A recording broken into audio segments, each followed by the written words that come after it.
माँ, बेटा और बहू तीनों डाइनिंग टेबल पर बैठकर खाना खा रहे थे। खाना खाते खाते बेटा अपनी पत्नी से बोला, नीता, तुमने आज भी दाल रोटी बना दी।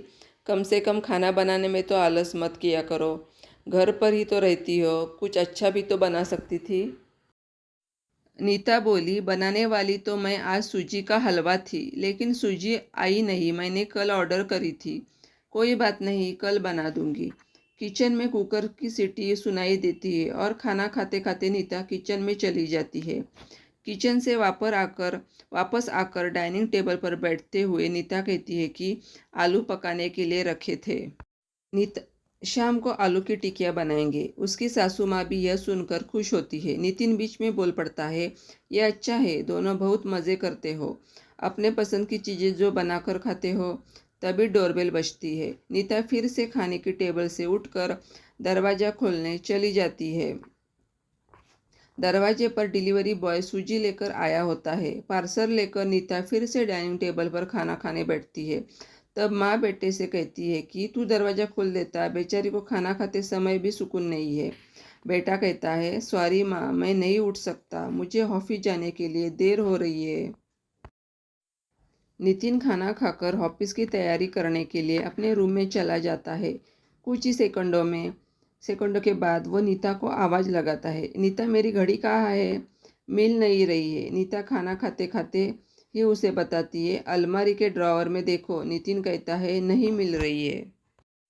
नीता खाना खाते खाते ही उसे बताती है, अलमारी के ड्रॉवर में देखो। नितिन कहता है, नहीं मिल रही है। नीता फिर एक बार खाने के टेबल से उठकर उसके तरफ जाने ही वाली होती है कि सासू माँ उसे रोक लेती है और पहले खाना खाने के लिए कहती है। सासू माँ कहती है, बच्चा नहीं है, ढूंढ लेगा वो।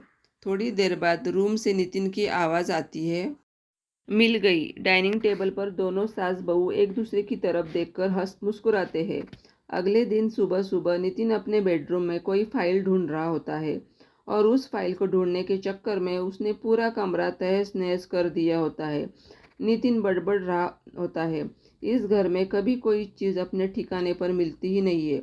इन औरतों को भी कोई काम नहीं है, इसलिए हर चीज़ इधर की उधर करते रहते हैं। नीता अपने कमरे में जाकर कमरे का बुरा हाल देखती है तो नितिन से पूछती है कि क्या कर रहे हो। नितिन कहता है, वह फाइल कहाँ है जो मैंने तुम्हें परसों दी थी।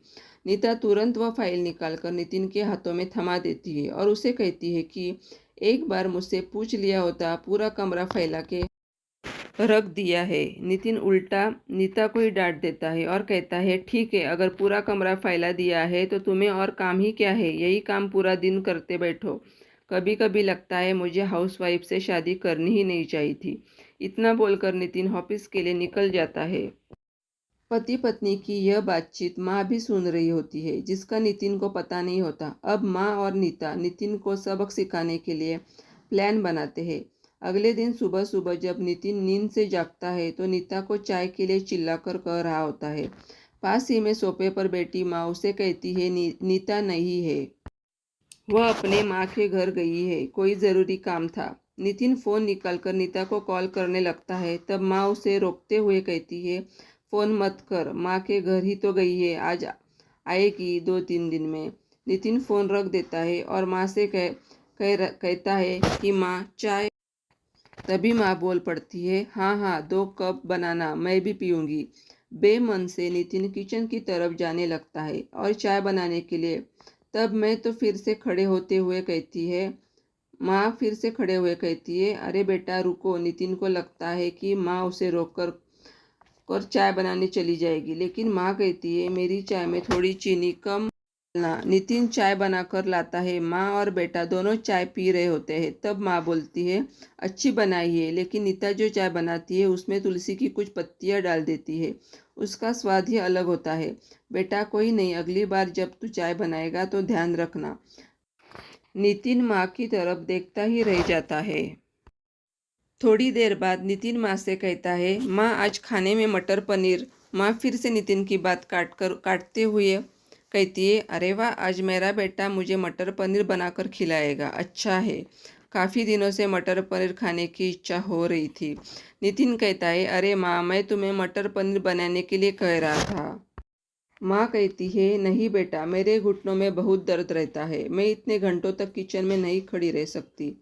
नितिन अपना फ़ोन निकालकर रेस्टोरेंट से ऑर्डर करने लगता है। तब माँ उसे रोकते हुए कहती है, इस उम्र में मेरा पाचन अच्छा नहीं रहता बेटा, मुझे गैस हो जाती है और तुम मुझे बाहर का खाना खिलाना चाहते हो? तू तो अपनी माँ से प्यार ही नहीं करता। नितिन ना चाहते हुए भी घर का खाना बनाने के लिए किचन में चला जाता है। 1 घंटे बाद खाना बन के तैयार हो जाता है। नितिन 2 थाली में खाना परोसकर माँ के पास आता है। माँ देखती है कि नितिन ने दाल रोटी बनाई है। माँ नितिन से कहता है, अरे बेटा, तू तो मटर पनीर बनाने वाला था ना? नितिन कहता है, माँ, यह आसान था बनाने के लिए। माँ कहती है, नीता होती तो मुझे आज मटर पनीर बनाकर ही खिलाती। चलो कोई बात नहीं, मैं कहाँ हर दिन मटर पनीर खाती हूँ, आज भी दाल रोटी ही खा लूँगी। आप बैठ साथ में मिलकर खाते हैं। दोनों बैठकर खाना खाने लगते हैं। नितिन ने पहला निवाला मुंह में रखा ही होता है कि माँ उसे कहती है, अरे बेटा, दाल में नमक थोड़ा कम है, जाकर ज़रा लेकर आओ। नितिन खाते खाते उठता है और किचन से जाकर नमक लेकर माँ को देता है, फिर अपना खाना खाने बैठता है।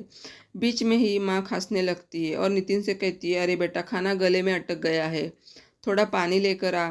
नितिन फिर से खाना खाते खाते उठता है और पानी लेकर माँ को देता है। इन सब से नितिन के मुंह पर परेशानी साफ देखी जा सकती है। नितिन को अब महसूस भी हो रहा था कि जैसा बर्ताव वह नीता के साथ करता है, उसे कितना बुरा लगता होगा। हालांकि नीता के मुंह पर कभी उसने शिकन नहीं देखी थी। माँ यही नहीं रुकती। खाना खा के हो जाने पर माँ नितिन को थालियाँ धोने के लिए कहती है। फिर माँ अपने बेड पर आराम करने लगती है। अब नितिन को चादर ओढ़ाने के लिए कहती है। उसके बाद जब नितिन रूम में जा रहा होता है, तब उसे रोककर एसी कम करने के लिए कहती है। इन सब कामों से नितिन परेशान हो जाता है, लेकिन कुछ बोल नहीं पाता।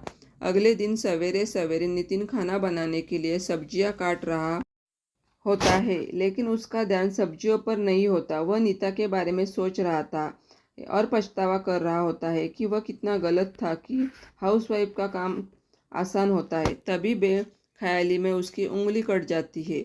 उससे खून बहने लगता है और वह बेसिन में अपनी उंगली धोने के लिए चला जाता है। तभी नीता उसके पास आकर उसके हाथों में पट्टी बांधने लगती है। यानी कि नीता कभी माँ के घर गई ही नहीं थी।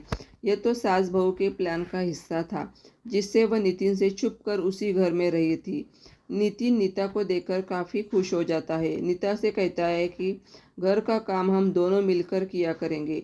नीता पूछती है, ऐसा क्यों? नितिन कहता है कि मैं घर का काम सीख जाऊंगा और घर अगर हम दोनों का है तो घर का काम भी हम दोनों का ही होना चाहिए।